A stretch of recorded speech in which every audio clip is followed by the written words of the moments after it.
we had a nice warm up. Let's start the conversation again.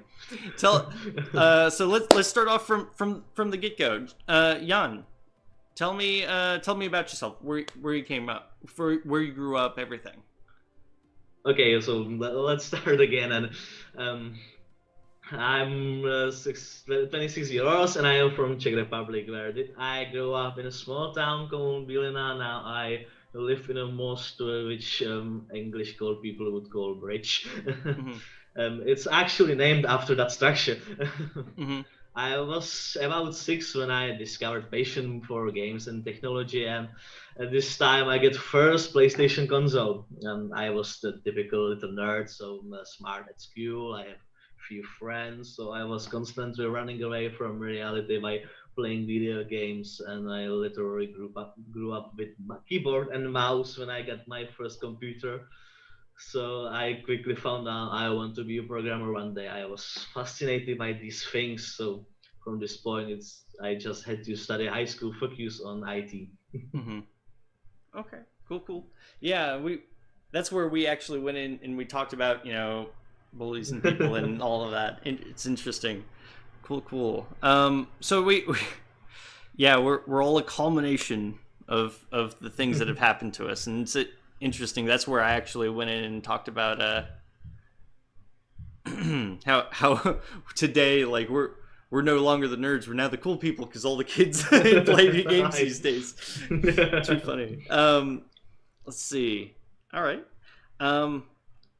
And if you'd like to share again, what was the most inspirational figure that you've had in your life? So I always loved movie parades of Silicon Valley. So when I saw it for the first time, I felt inspired by Steve Jobs. He was always himself, and he hated all those suited businessmen from IBM and other similar companies. He saw his for like creating some sort of art, and that's a philosophy I like about it. It's in the end still the art what we're creating, right? It's not just the zeros or ones that creates just the image on the display, and, Mm-hmm. and so that was the approach which I liked. And IT industry is still about hating suited businessmen and those who prefer money over quality, which is something we can still see in the gaming industries with big corporate companies like Activision or Mm-hmm. EA Yeah. specifically with their DLCs for every single thing in a game, right? And it's always it's always about there is no longer compassion for recreation, but only will for money. Yeah, absolutely.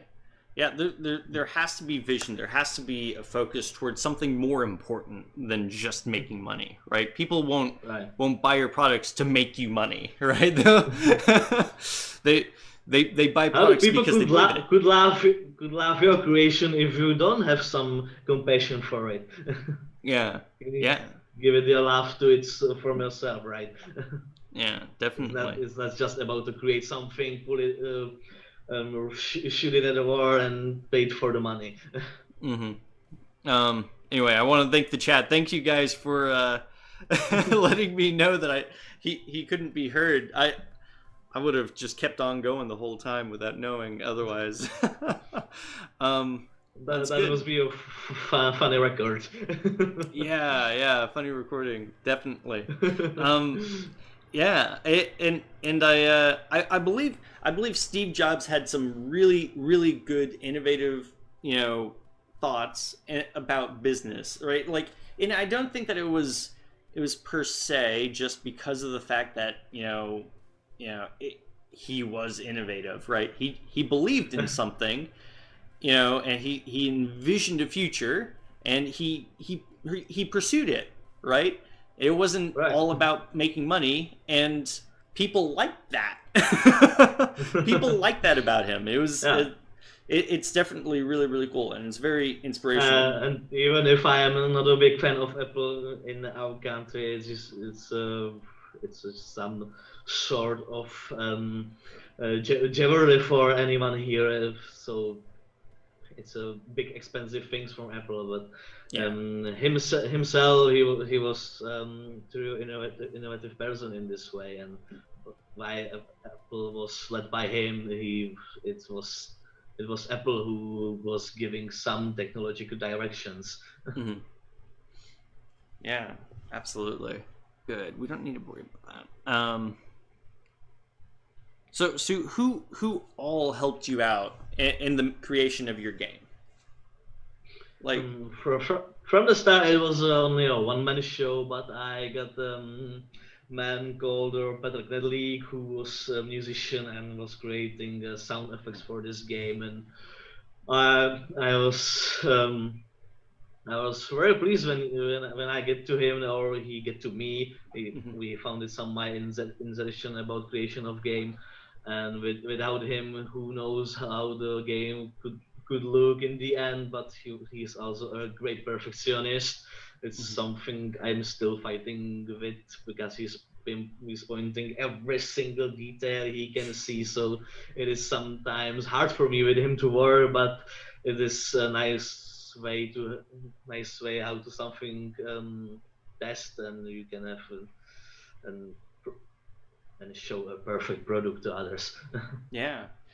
I mean, like it is nice. It's really helpful to have people like that to show you when there are things that are wrong. Because like the thing is, they genuinely care about the product, right? They genuinely care about Right. what you are making. Clearly, otherwise they wouldn't be telling you. You know, they'd be like, Right. whatever.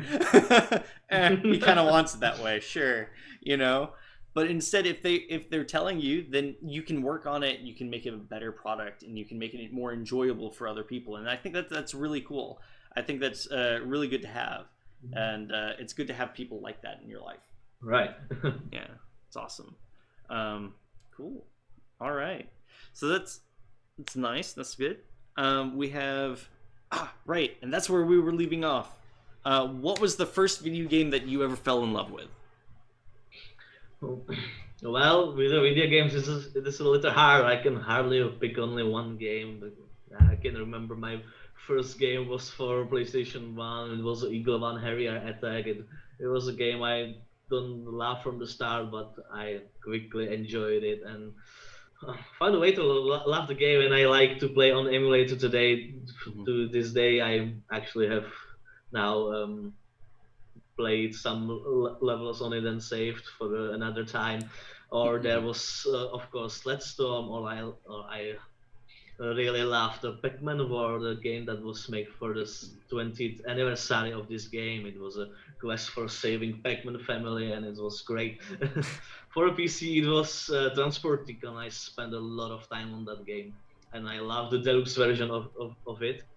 So I can hardly pick only the one game. I have some emotional connection with every game I was playing as a child. There was something special about that time. Something I can hardly find these days. Even when I love a lot of modern games, there is still something missing in it. Mm-hmm. Right. So, so you can't boil it down to one. It's all of those are fantastic games that you love. Yeah, it's hard to pick on only one which would be shining on my pedestal. Hmm. Okay. Well, we have a good few on the pedestal now. They're all pushing for space. I got it. We we I would say probably the first one that I ever liked. Let's see. I think I genuinely loved. I don't think I actually went over that. I could tell you of all time, but like the first one I really liked was probably Zelda Ocarina of Time. That was the first for me. That definitely. I love just how much detail was put into the game, right? Like how the world was developed, like and for the console of the time, the hardware that it was running on, that they made it so well to be able to run on that. It boggles your mind to think that it was created that way. But Yeah, Zelda was a fantastic game, I know, but yeah, I never had a chance to play it. you haven't. Well, you've got emulators. You've got a chance. Too funny. Interesting. Cool. So what about game development initially drew you in?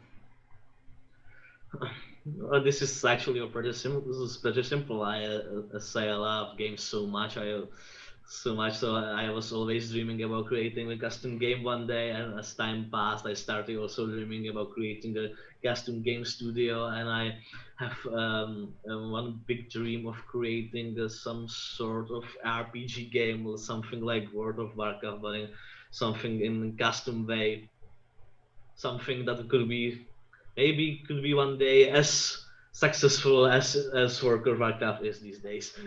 Right. Wow. Yeah. No kidding. Hey, who doesn't want a game that is as successful as World of Warcraft? Man. And I have a feeling that in MMORPG something like World of Warcraft is there's nothing like this. I have played the games like Lineage or Terra was a new game for some years ago, and it still didn't have the feeling of the World of Warcraft. Mm-hmm. Had you ever messed with Final Fantasy 14: A Realm Reborn? Have you got to try that one yet? Ask again. I didn't understand. Final Fantasy 14. Final Fantasy 14: A Realm Reborn. I was playing some version of Final Fantasy on PlayStation, but some modern version on a PS4.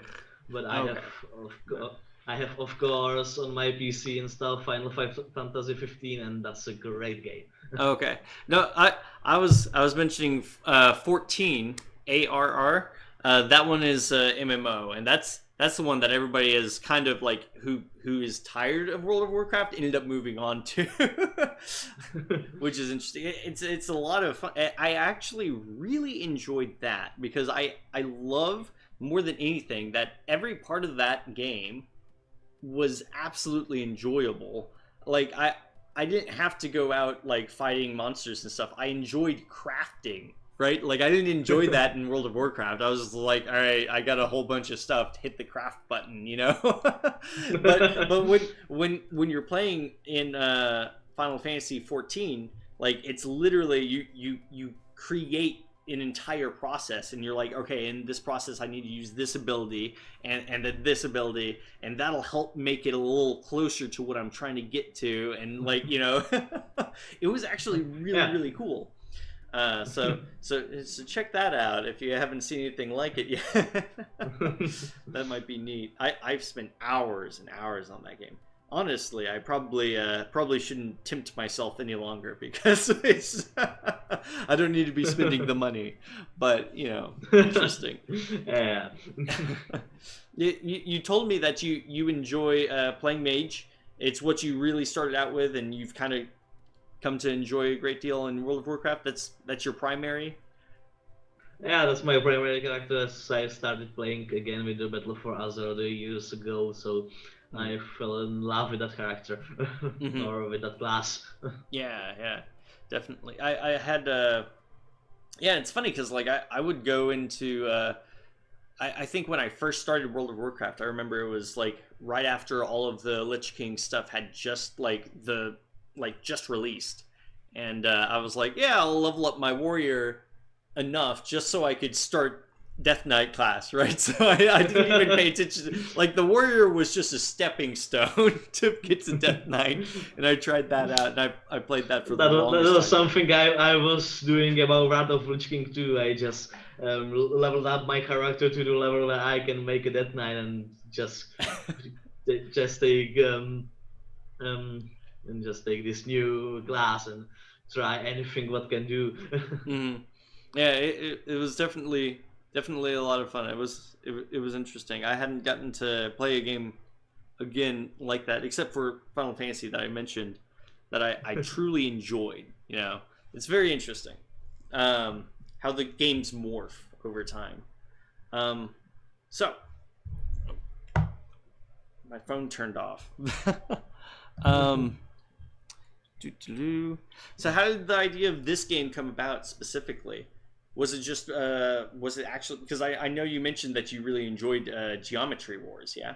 Yeah, I'm a big fan of this game, and that is from this the idea I come from. I just wanted to create some similar arcade, but in my own way. And arcade Hmm. games is something where you can always bring some kind of retro feeling or touch of the old times, where your only goal was achieve as big score as possible. So Hmm. it was a nice, there was a nice way to use the fact that is arcade and create it in some sort of arcade look of retro look and the feel of the old games where you only just scared about the score. There was Hmm. nothing like story and other similar things. Hmm. Cool, cool. So that's where the idea for the game came from. Was you were like you wanted to make something like that of your own that like brought back some of the original like classics ideas of just get the biggest score. Right. Right. Cool, cool.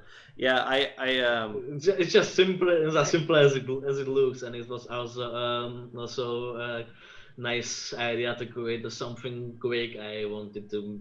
I had just some inner push to create some game before the previous year ends. mhm. So this was a nice thing to create at the fall of the year. Mhm. Yeah. Oh yeah, how's that been with COVID? I mean, I guess it gave you more time and indoors that you could work on it as well. Yeah. Yeah. I mean, I know a lot of people since COVID, like they started, either they didn't have their job anymore or they start to go work from home and they're like, I have extra time. What do I do with it? So they end up making more music, let's say, or making a video game. Like I actually have spoken to a couple of people where they said, yeah, like the game probably wouldn't have come out unless like COVID hit. It's like we wouldn't have had it if it wasn't for COVID. It's interesting. It was actually work in a free time beside my work. Hmm. There's actually a couple of free time in work as there are no more tasks no more tasks as there are not so complicated and quick tasks that can take a whole day. So there is a lot of time even time for the work. So I could just manage my time on creating of this game. Yeah. Okay. Got it. Huh. Interesting. So, what was the most difficult thing you've had to overcome in making the game? Um, it could be actually a give it a look. There are plenty of techniques inside Unity which I had to learn to make the game look as is. I was struggling with the particle effect, which is a main core of the look of the game because every time something destroyed it explodes into some particles. You have even if you shoot, there are some times where you need the particles in it. So I have to learn with the VFX graph that is there inside in it and with the render pipelines to make it all works. And that was surely the big part of the time I have to put in it. Hmm. Okay. So there were multiple things. You're saying the particle effects especially were more difficult, or Yeah, it was actually the correct. This is actually essential of the look. So without it, the game uh, wasn't look as it looks now. So it was I had to mainly focus on the particle effects to give it some nice look and oh, okay, gotcha. For the look of the game entirely, so it's more of a graphical side that it probably right. yeah. Okay, interesting. It is something. It is essential to this game, right? You have a lot of enemies, and everyone explodes. And when they explode, looks great. Yeah, absolutely. Well, I mean, there's only so much you actually have if you have like an arcade like game, which is another thing I was gonna mention earlier and I forgot. I love just the idea of having like an arcade where like people get together around the arcade games and like try and beat the high score, and everybody's like, yeah, you know. Like I think of that, I'm like, oh, that's so cool. That sounds like a lot of fun. Hanging out with people, and it's kind of whenever you have games that are simple like that, they are very complex in a certain way, right? You still have to learn a great deal about graphics. You have to learn about how hitboxes work. You have to fix everything to work just right together, and it's the whole point is to have it to be seamless so that the user can enjoy it, while also being pretty and sound good, and because those are the things you can improve about that, right? They're very much more a physical like aspect as opposed to a very much a visionary aspect or like a story driven where it's more cognitive, you know, how it affects people. So yeah, I'd imagine that makes sense for it to be one of the more tough sides to, you know, to get around, obstacles to overcome, I should say. So did you want to play the game for us and share your screen on Zoom, and you can talk about it while you play and share about the process of making it? Or did you want to? Well, I can actually show this game. There wouldn't be some problem with it. So, There we go. so Oh wow, I like this. This is a nice little setup on Zoom. Cool. so there we are in the menu room. You know, we have something I was saying. I wanted to focus on this game. Besides the geometry war, was some upgrade system to give it some nice way to achieve a more score than in your previous game. So your main thing, your main goal is not even the shoot enemies to get a score, but get the tokens that drop from them, so you can level up everything you got here on on your ship to help you get the better score. So okay, so that actually stays, right? So that's consistent throughout all of the runs. It keeps on upgrading as you go, right? Right. It's something like that.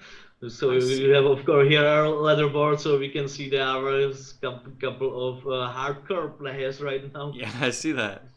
A score like 3 million. That's something you can need a lot of time to play it, and of course big upgrades level. So if we take a look at inside, I have actually now a pretty big level on the multiplayer. So there are a lot of enemies that is standard for the level there, and types of enemies that for the new players that don't spawn instantly from the first wave. So that's all coming together with the way you upgrade your multiplayer. You have also a couple of guns to change. We have a laser that refracts on an enemy to the closest one, and of course missiles that are seeking the closest enemy. Right. Yeah, that's pretty cool. Oh wow, I like that laser. The laser is actually a good thing if you need to clear some weak enemies. Every enemy is also stronger and stronger. You need couple of shots to them before they are dead, and that's the hard part of the game. They are still stronger and stronger, and you are in a way of realizing that you are weaker and weaker. Yeah. We have some these red circles. We call them circloids that just circling in some direction, and after time they choose the direction they are circling. We have these green diamonds that are just seeking players. They are always behind its trail, so you have this enemies that you have to focus first for the most of cases. Right. So what did you do right there? You got everything to stop, right? You have a chance to drop from the enemy some power ups. It's blue tokens, so, which they are helping you to achieve your biggest score. What we got was a freeze, which freezes all enemies for a couple of seconds. Yeah. And you're saying that each of the different shapes, like those squares, are only going to go in one direction, right? Or they're gonna, and the circles are going to go in circles, while the diamonds just follow you. Okay. Every enemy is as if unique behavior. Circles are just circling in a circle. No. We have diamonds that just following player. We have these squares that just moving from side to another and continually spawning. And we have, of course, these big guys. Oh boy. We call them elites, and they are great problem in your way for the high score. They have every elite has two phases which they are firing, and when they are defending themselves or they are just reloading, and these enemies and in the end give you a nice reward of tokens. You can get increased amount of heal tokens, and also, and of course you get ammo for your other two guns. Yeah. Okay. Now the machine gun is infinite, and it looks like the refractor, which is your laser, right? Right. As well as the seekers, which are your missiles that those are limited. Right. Only unlimited is machine gun. Is just a fast. It's not so precise, of course, right? And its basic attack power is very weak. If we compare it to the refractor or seekers, the seekers are the strongest ones, but also they have a biggest cooldown before they shoot again. Right. So you can see, of course, a little upgraded up, so it isn't so slow. Right. And there we have another type of enemies. That's bad. I shooted them from the start, because that's the first type of enemy that is actually shooting at you. Oh. It's not just about avoiding the conflict with enemies, but you must avoid these shoots. Yeah. So those are shooting at you. Oh wow! Yeah, I saw them. They are trying always get as close as me as possible, and they are shooting at me. Yeah, I saw that. Okay. Got it. We have here two types enemies which will be coming in. We have a capsule miner, which is just planting mines on a field. So you have to take care and watch where you go in to not to end up in that mines, because those mines have a pretty lot of damage. Okay. So there's what about so the mines you're saying, or there's no way to get rid of them? You kind of just have to work around them for the rest of the I guess those mines have some going down before they explode by themselves. Okay. And they are no longer here, but you must take a look. Right. Yeah. Let's see. We should be able to get another type of enemy after this. Rocket thing. This. Ouch. Oh. That wasn't a good way to fight with him. You need a lot of space to avoid these rockets and wait before he started loading, and that's the time when he is not shooting. Yeah. Like going kind of toward him and try and get around him, kind of, yeah? He's always aiming at you, so there is only one space at the time when he's reloading, and that's the time when he's not shooting. He's not even looking at you. He's just standing there, and he is waiting before he is reloaded. Right, right. Okay. Huh. Wow. Da-da-da. Yeah, of course, here some statistics at the game over, so players can take a look how much time they played, how much enemies they killed, Mhm. tokens they picked up, and of course scores and how much wave they survived. All Mhm. those now things players can compare on the leaderboard screen. Mhm. So that's just basically the game. There is nothing more about it. It's just come here, shoot them all, and be the best. Okay. All right. Um. So, what other enemies do you have in there? As I say, there is enemies we call the capsule miners. It's a cyan capsules that just planting mines here. Mhm. They they have even no interest in they're just moving on the field, in random directions, and every time they stop, they plant a mine. And these mines they have some cooldown before they explode, and they are gone forever. But before they explode, you can always collide with them, and that's pretty much ouch. Ooh, yeah.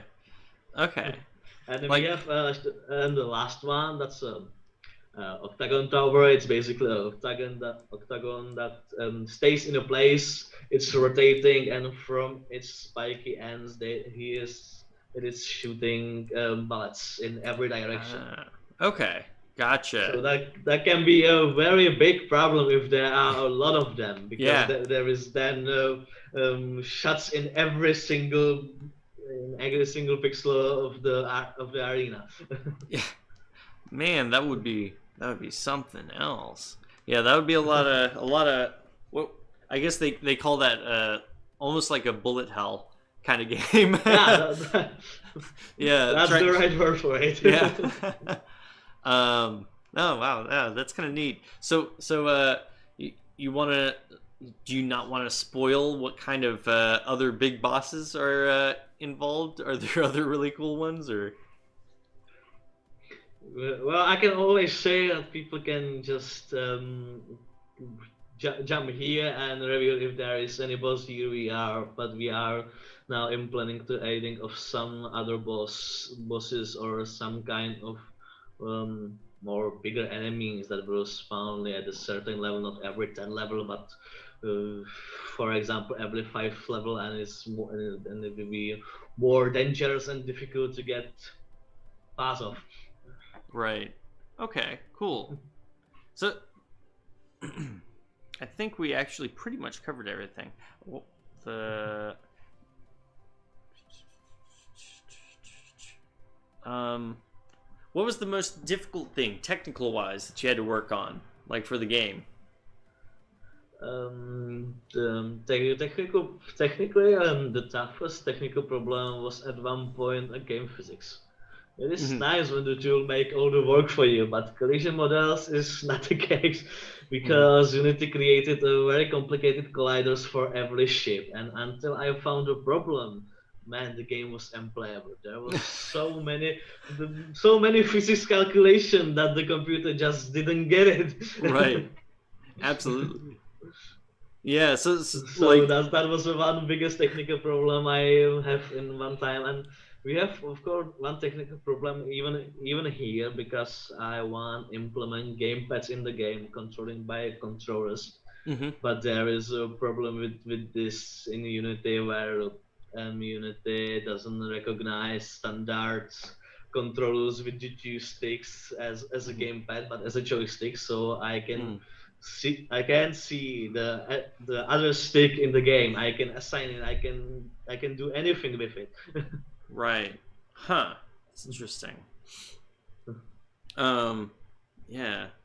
I might have to see if I can get you in touch with some the people that made Breakpoint, because I think they have a dual stick setup and I think they made theirs in Unity as well. So maybe they can give you some tips or help you out with that, maybe. Well, they actually they have, but for Unity the only gamepads is Xbox controllers and PlayStation controllers.